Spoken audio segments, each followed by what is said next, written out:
Мен білемен кеулім тәнім қара қалпақ екенлігін, бірақ ұсық қызыл тілім білмей тұрмам мен нелігін.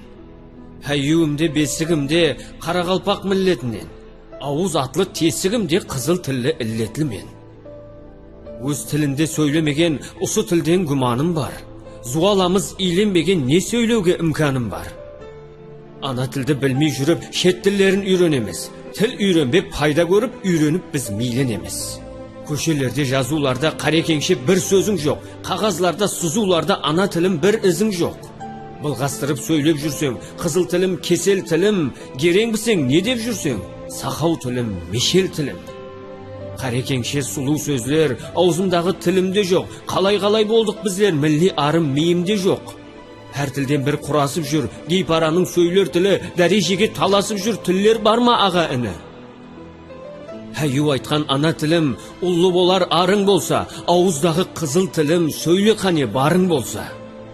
Мен білемен кеулім тәнім, қара қалпақ міллеті тұр, аузымдағы қызыл тілім, қай дәуірдің іллеті тұр. Автор Абатбай Крамов.